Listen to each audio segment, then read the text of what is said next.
제목이 악마를 보았다인데 영화의 누구를 의미하는 걸까요? 분명히 최민식이 연기한 경철을 의미한다고 할 수 있습니다. 영화를 본다면 악마가 꼭 경철인지에 대해서는 살짝 의문이 갑니다. 이병헌이 연기한 수연도 어떤 의미에서는 분명히 악마라고 할 수 있습니다. 제가 볼 때 경철은 사이코패스라고 할 수 있습니다. 수연 역시도 소시오패스라고 해야 하지 않나 합니다. 사이코패스는 반사회적 행동과 공감 및 죄책감이 결여된 사람이라고 합니다. 소시오패스는 사이코패스와 똑같지만 다른 점은 자신이 하는 행동을 인지합니다. 사이코패스는 자신이 하는 행동이 범행이라는 생각보다는 즐긴다고 할 수 있습니다. 소시오패스는 자신이 하는 행동이 반사회적이라는 걸 알면서도 한다는 거죠. 그렇게 볼 때 경철은 자신이 하는 행동에서 희열을 느끼고 즐거워합니다. 수연은 조금도 기뻐하는 것 없이 무덤덤하게 자신이 해야 할 행동을 합니다. 영화가 제작된 해가 2010년이라는 점이 참으로 다행이라는 생각도 듭니다. 지금 이 영화가 만들어진다면 사회적으로 엄청난 욕을 먹지 않았을까 합니다. 이렇게까지 잔인하고 구체적으로 묘사해야 할 이유가 있었을까 하고 말이죠. 영화는 날 것 그대로를 조금도 숨기지 않고 생생하게 보여주고 있어 눈살을 찌푸리게 됩니다. 경철은 아이들을 차로 이동시키는 기사 일을 하고 있습니다. 더욱 잔인한 모습을 보여주기 위해 어린이집 버스 기사로 설정한 듯합니다. 그는 고장난 차로 대기 중이던 어느 여인을 도와주겠다며 접근해서 강간 후 토막살인합니다. 여인은 수영과 결혼을 약속한 사이로 아이도 있던 상태였는데 강물에 시체로 발견됩니다.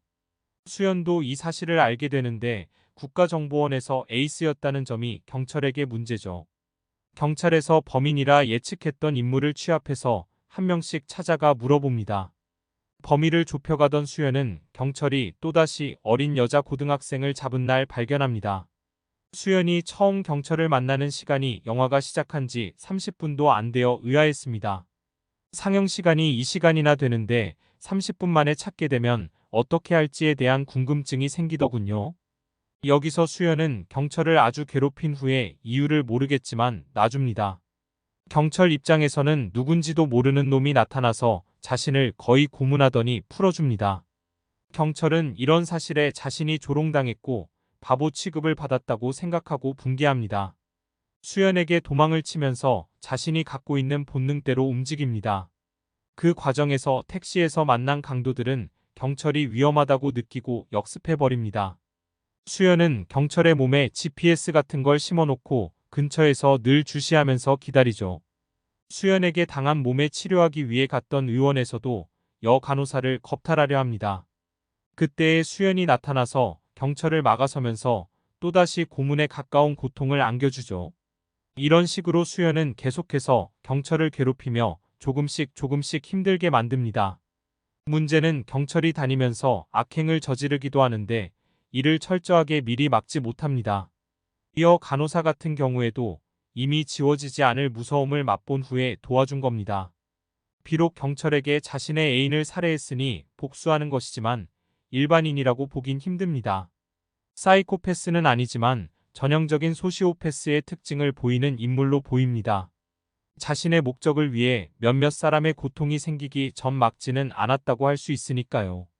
저는 사이코패스보다 소시오패스가 한 수위라고 생각하는데 자신의 행동을 알면서도 하기 때문입니다.